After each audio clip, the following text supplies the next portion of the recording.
berterima kasih atas kehadirannya untuk saya sebagai calon guru penggerak angkatan 11. Pada pagi hari ini saya akan mempresentasikan aksi nyata saya modul 1.4 dengan judul budaya positif SDN 3, Kecamatan Madiun, Kabupaten Madiun.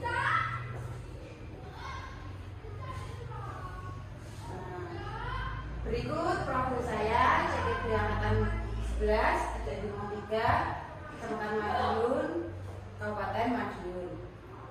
Pada pagi hari ini saya akan mempresentasikan judul presentasi saya yaitu menumbuhkan budaya positif melalui keyakinan kelas. Sebelumnya saya akan membagikan lembar presentasi saya pada ibu guru semuanya.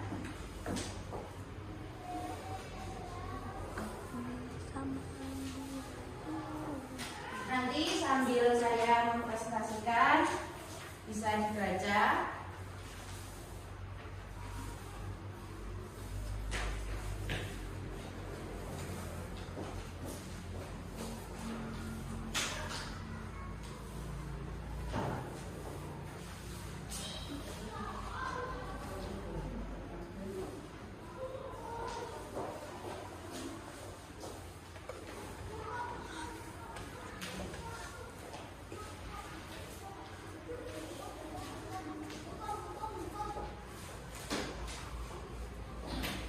Yang pertama adalah latar belakang. Budaya positif di sekolah sangatlah penting untuk mengembangkan anak-anak memiliki karakter yang kuat sesuai profil pelajar Pancasila. Nah, setelah memahami pentingnya membangun budaya positif di sekolah sesuai dengan filosofi pendidikan belajar dewantara, yaitu pendidikan yang berpihak pada murid agar tercapainya visi guru penggerak. Oleh karena itu, budaya positif harus kita tumbuhkan secara berkesinambungan dan konsisten. Alasan inilah yang kemudian melatar belakangi saya untuk membuat rancangan aksi nyata modul 1.4 ini, yaitu budaya positif. Di mana dalam pelaksanaannya saya tentu membutuhkan dukungan dari seluruh warga sekolah agar memiliki, meyakini, dan menerapkan visi atau nilai-nilai kebajikan yang telah disepakati, sehingga terciptanya budaya positif yang berpihak pada murid. Murid tidak menyukai peraturan, namun cenderung berperilaku tidak disiplin dan hanya terlihat patuh apabila mendapatkan motivasi dari luar dirinya. Murid juga belum memiliki nilai kesadaran dari dalam dirinya akan pentingnya disiplin positif. Kemudian tujuan dari budaya positif yaitu yang pertama, mewujudkan budaya positif dengan menerapkan pembiasaan disiplin positif dengan keyakinan kelas.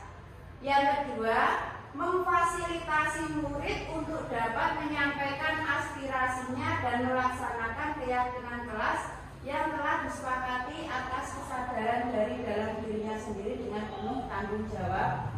Yang ketiga, mewujudkan murid yang berkarakter disiplin positif sesuai dengan profil pelajar Pancasila. Kemudian yang keempat, menumbuhkan motivasi intrinsik pada murid dengan menanamkan nilai-nilai kebajikan yang diyakini. Kemudian yang terakhir yaitu mewujudkan ekosistem belajar yang aman, nyaman, dan menyenangkan.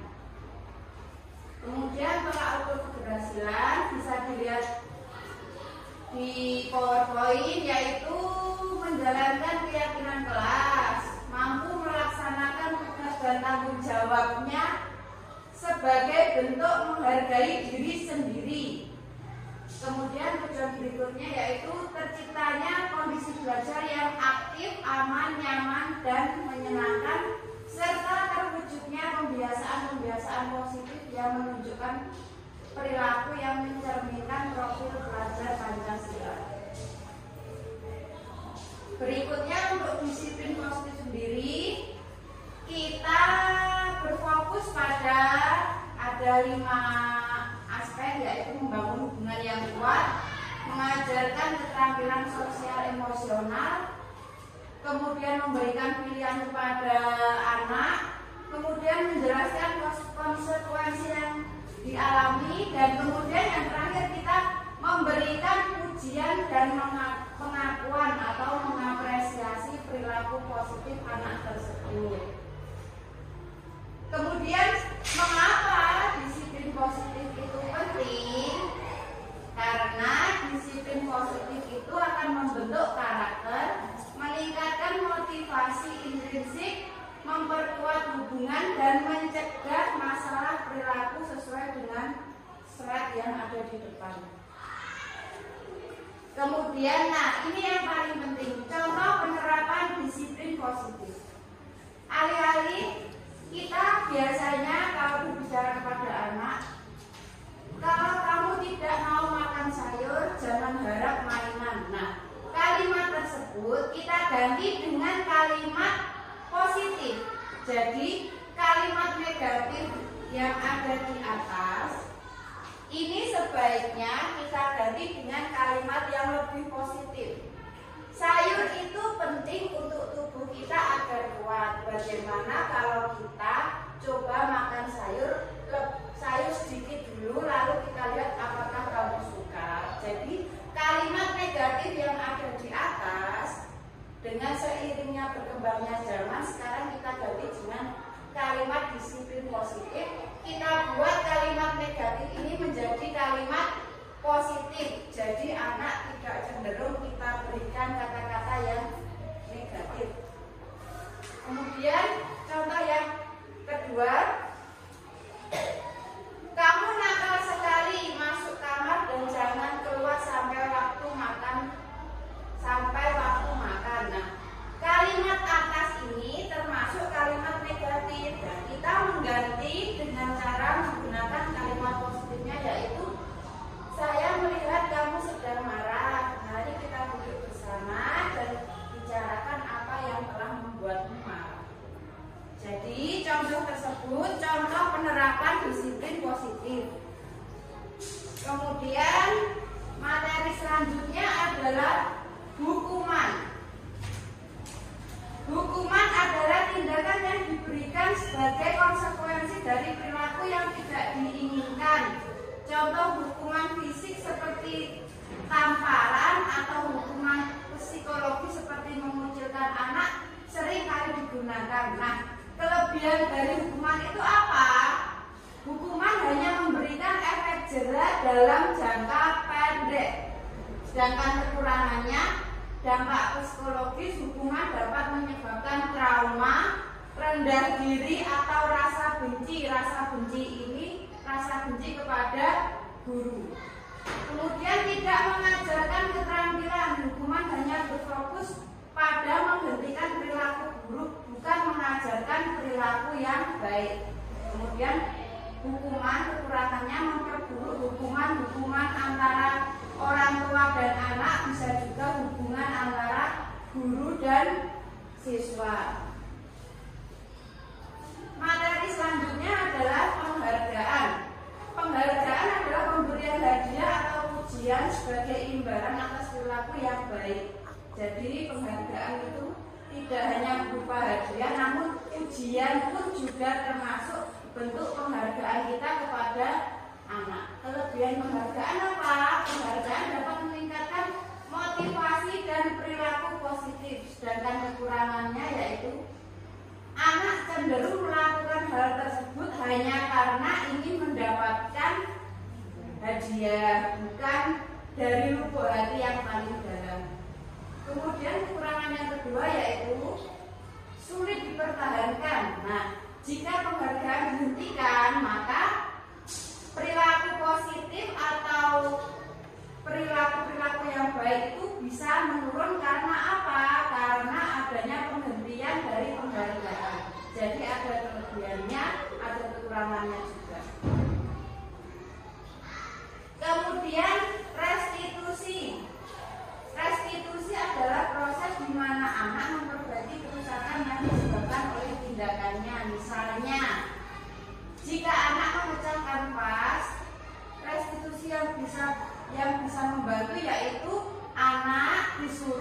untuk membersihkan pecahan vas tersebut atau menggantinya. Kelebihannya yaitu kita mengajarkan tanggung jawab, kita memperbaiki hubungan antara anak dan guru, dan fokus pada solusi. Jadi kita tidak mencari masalah yang ditimbulkan, namun kita mencari solusi dari masalah yang ditimbulkan anak tersebut. Nah, ini yang akan nanti kita lihat. Saya sudah melaksanakan keyakinan kelas dan sudah saya praktekkan kepada anak-anak, yaitu keyakinan kelas adalah seperangkat nilai, prinsip, dan aturan yang disepakati bersama oleh guru dan siswa di dalam sebuah kelas. Ini seperti sebuah perjanjian yang mengatur bagaimana semua orang di kelas akan berinteraksi, belajar, dan bekerja sama. Nah, ini contoh-contoh keyakinan kelas. Kalimat keyakinan kelas sama dengan kalimat disiplin positif. Jadi tidak menggunakan kalimat yang negatif.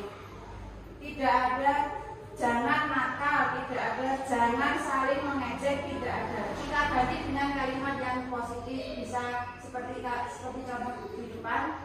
Kami saling menghormati, kami bertanggung jawab atas tindakan kami bekerja sama untuk mencapai tujuan bersama, kami menghargai perbedaan, kami jujur dan terbuka, kami aktif dalam belajar. Nah, ini contoh kalimat-kalimat keyakinan kelas yang bisa diterapkan di kelas masing-masing. Contoh lain ada di sticky note yang ada di kanan sama di kiri itu. Kemarin kelas 5 sudah membuat keyakinan kelas sesuai dengan kalimat disiplin positif yang sudah diajarkan. Nanti panjenengan bisa melihatnya. Ini contoh proses pembuatan keyakinan kelas kemarin. Saya bersama anak-anak kelas 5 membuat keyakinan kelas. Setelah itu kita tempel di depan. Jadi anak selalu ingat apa yang sudah mereka tulis, apa yang sudah mereka yakini, apa yang sudah mereka sepakati, bisa dilihat di depan.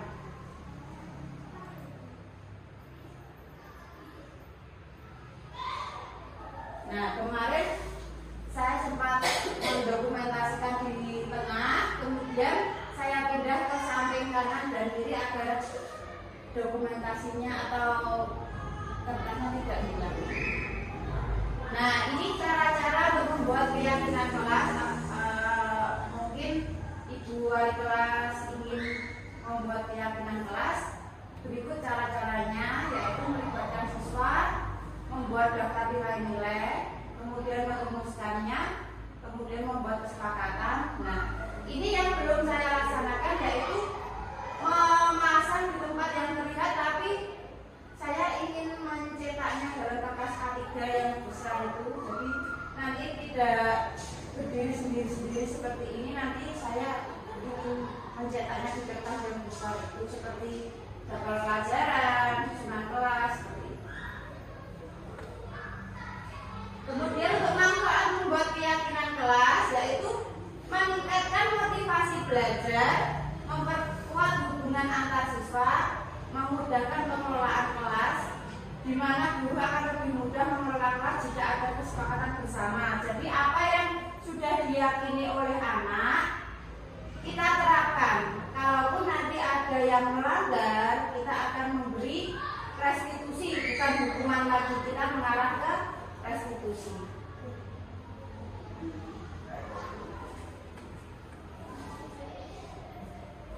Kemudian untuk 5 kebutuhan dasar manusia kita lanjutkan, kita fokuskan ke intinya saja, yaitu yang pertama adalah kebutuhan fisik, kebutuhan akan keamanan, kebutuhan akan cinta dan keterhubungan, kebutuhan akan kekuasaan, dan kebutuhan akan kebebasan, seperti yang ada di naskah yang sudah ibu-ibu pegang, bisa ibu-ibu lihat. Kemudian restitusi dalam posisi kontrol manusia, seperti tadi yang sudah saya jelaskan di awal. Nah, ini 5 posisi kontrol: penghukum, pembuat rasa bersalah, teman, pemantau, dan manajer. Bisa dilihat juga di slide-nya apa itu definisi penghukum membuat rasa bersalah. Nah, di sini saya ingin memberikan sedikit review dari lokal karya kemarin. Kita sebagai guru sebaiknya ke posisi kontrol yang ke-5, yaitu manajer. Jangan di posisi kontrol yang ke-1 sampai ke-4, karena kita sebagai guru yang sekarang zamannya sudah berubah, tidak ada lagi yang namanya hukuman. Jadi kita ganti ke restitusi. Kita sebagai manajer yaitu kita memfasilitasi pertumbuhan dan perkembangan orang lain dengan memberikan bimbingan, dukungan, dan konsekuensi yang logis. Jadi sudah tidak ada lagi hukuman, kita ganti ke restitusi. Nah, di sini sudah dijelaskan bagaimana restitusi yang ada jika ada anak yang melakukan kesalahan, kita mengganti hukuman ke restitusi sesuai yang ada di layar, sesuai yang ada di naskahnya ibu-ibu semua. Kemarin ini ada video, saya membuat video dengan murid didik kelas 5.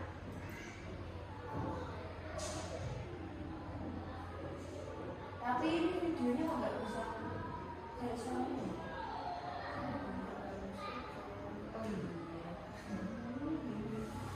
Nanti bisa saya kirimkan lewat WA group. Ini sudah saya upload di YouTube kemarin untuk tugas demonstrasi kontekstual. Nanti bisa saya share di YouTube.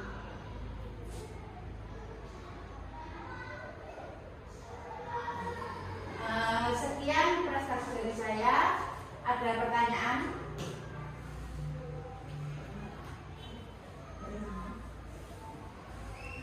Mungkin ada pertanyaan dari Ibu.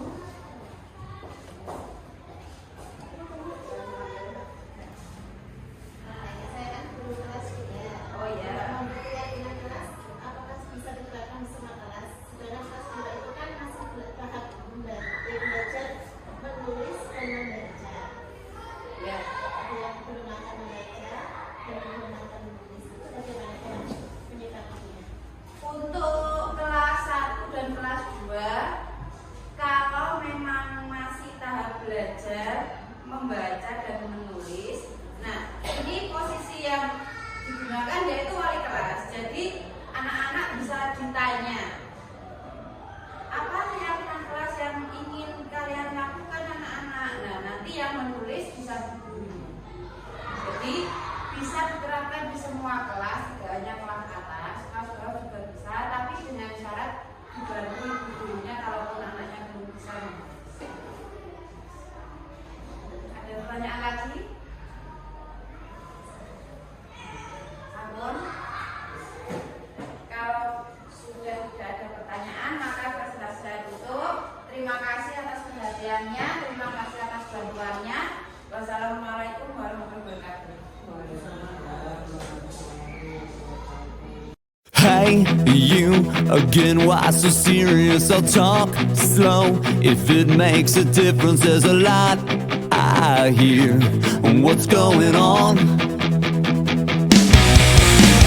So great that you want to sell me, 'cause I thought that you love me only as the blinds. Faith, faith, fit for the blinds. When darkness turns to light, we hopelessly decide together forever. I wonder if I can change your mind. Waking up in New York City, the tragedies always get so pretty, and I can't take the world today. And I'm falling right back to you, and I'm falling right back to you, and I'm giving all I got back to you. Time shows that you are mysterious, and God knows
nanti kalian patuhi.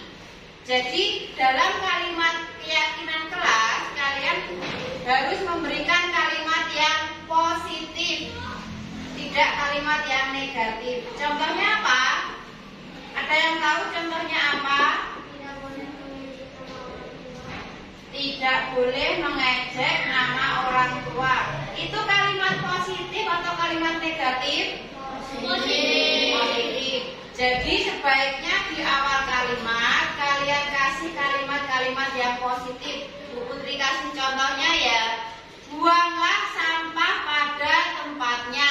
Nah, berarti di setiap diri kalian harus kalian yakini kalian harus membuang sampah pada tempatnya. Selain itu ada contoh lagi, siapa yang bisa? Apa? Tidak boleh menjalan. Tidak boleh membuli teman. Jadi dengan kalimat positif apa kalau tidak boleh membuli teman? Saling menyayangi teman. Jadi saling menyayangi teman. Kemudian apalagi yang paling penting? Yang paling penting apa? Kalau setiap pagi harus datang tepat waktu. Nah, sudah mengerti kalian? Mengerti contohnya ya? Nanti ditulis namanya, nama, lanjut keyakinan kelas yang kalian inginkan. Boleh lebih dari satu. Jadi hari ini kita membuat keyakinan kelas dengan konsekuensi apa? Harus apa tadi? Dipatuhi, harus dipatuhi, harus ditaati, harus dilaksanakan. Bu Putri akan memberi kalian kertas kuning ini. Ini nanti kalian tulis yang di halaman ini. Jadi yang lengket di bawah meja dulu, nanti kalian tempelkan di papan tulis. Datang. Nah, kan itu penting. Datang tepat waktu. Saling menghargai, kemudian saling menghormati. Nah, saling menghargai, saling menghormati.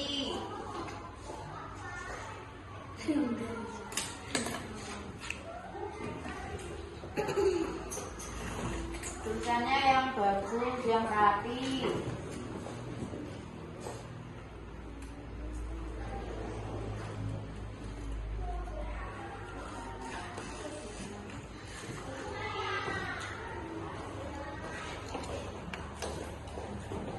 Kalau sudah, nanti kalian tempelkan di papan tulis ya. Kalian tempelkan di papan tulis.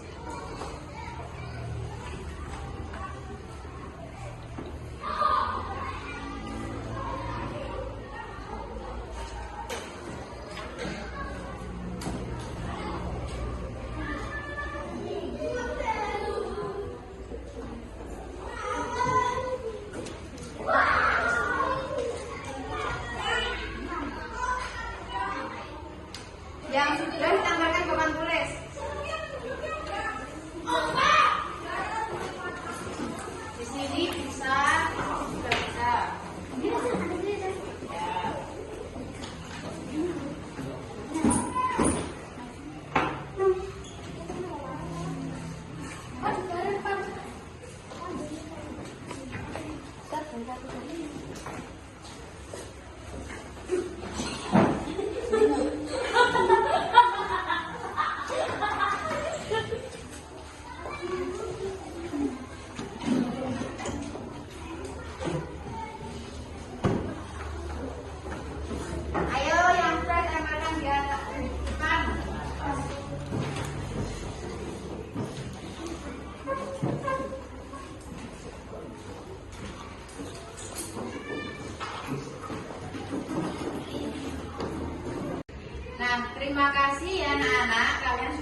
keyakinan kelas sesuai hati nurani kalian sendiri. Sekarang kita bacakan salah satu atau salah dua karya kalian.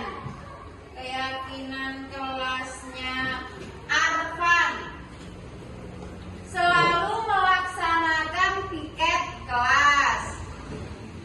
Ya, dengarkan ya, selalu melaksanakan piket kelas. Kemudian datang tepat waktu. Datang tepat waktu. Kemudian tidak mencontek saat ulangan. Nah, ini berarti kalimat positifnya apa? Kalian apa? Belajar sendiri, belajar sungguh-sungguh. Bisa dilaksanakan?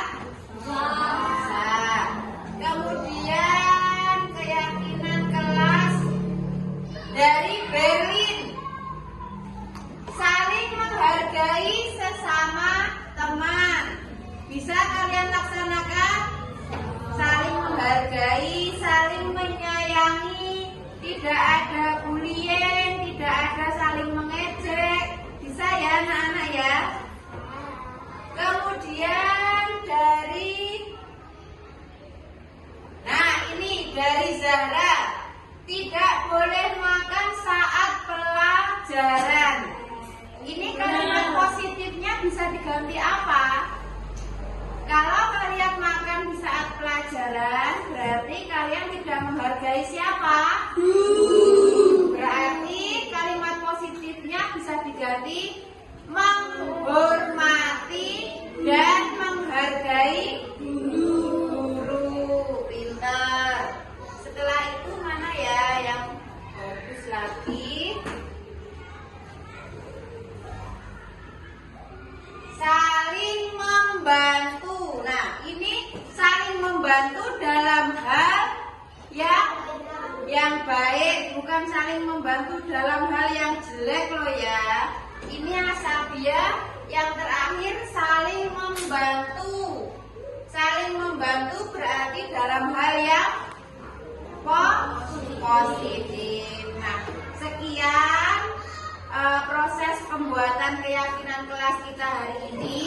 Kalian boleh istirahat. Terima kasih ya anak-anak. Kalian boleh istirahat.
Selamat pagi Bu Putri. Selamat pagi Kila, ayo silakan duduk.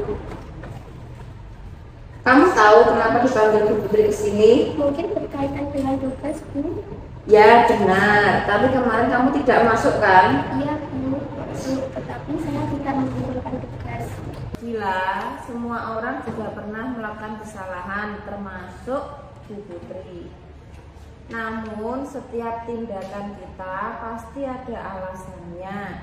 Kira-kira kenapa kamu tidak mengumpulkan tugas? Saya capek dan mengantuk Bu, soalnya malamnya sekali tiktok sampai jam 12 malam. Akhirnya saat pelajaran Kamu masih ingat keyakinan kelas kita? Masih, Bu. Kalau masih ingat, kira-kira apa yang kamu lakukan itu sudah sesuai dengan keyakinan kelas kita belum? Belum, Bu. Keyakinan kelas yang mana? Selalu bertanggung jawab. Nah, ternyata kamu tahu. Lalu, apa solusi dari kesalahan kamu tersebut? Iya, Bu. Pertama, saya minta maaf karena tidak mengumpulkan tugas. Kedua, saya tidak akan tertidur terlalu malam lagi. Dan yang ketiga, saya akan mengerjakan tugas dari Bu Putri yang akan saya kumpulkan besok. Baik, kalau begitu, Bu Putri apresiasi untuk tanggung jawabmu dan kamu boleh kembali istirahat lagi. Terima kasih, Bu Putri. Ya, sama-sama. Berlin, kamu kemarin Sabtu tidak ikut latihan pramuka ya? Iya, Bu, maaf soalnya saya buru-buru pulang karena mau diajak ayah pergi piknik malam. Wah, itu pasti menyenangkan ya. Bu Putri juga sangat senang kalau diajak piknik. Namun, apakah kamu sudah melaksanakan sesuai aturan sekolah? Tidak, Bu, soalnya saya tidak ikut ekstra pramuka tanpa izin. Kamu masih ingat tentang keyakinan sekolah kita? Kira-kira apa keyakinan yang belum kamu terapkan, Berlin? Tadi mengikuti kegiatan sekolah, Bu. Nah, kira-kira apa yang bisa kamu lakukan agar kamu bisa menerapkan keyakinan yang kamu yakini? Saya bisa minta izin kepada pembina pramuka, Bu. Mungkin ada yang lain?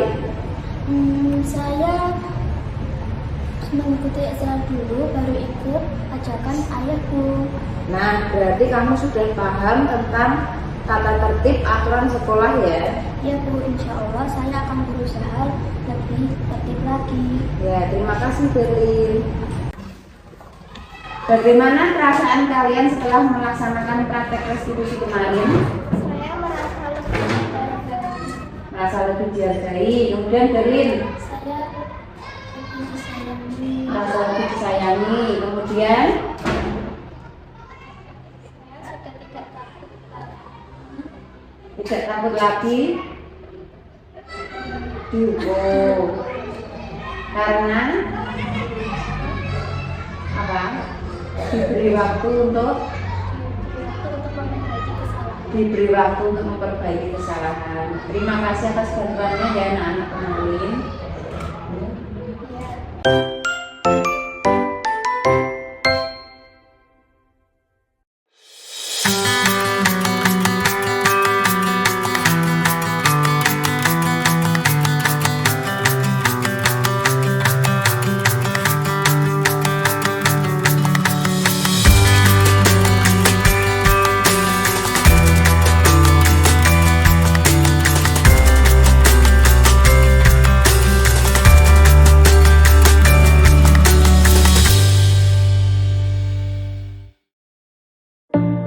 Setiap saat, setiap waktu, keringat basahi tubuh. Ini saat yang ku tunggu. Hari ini ku buktikan, ku yakin aku kan menang.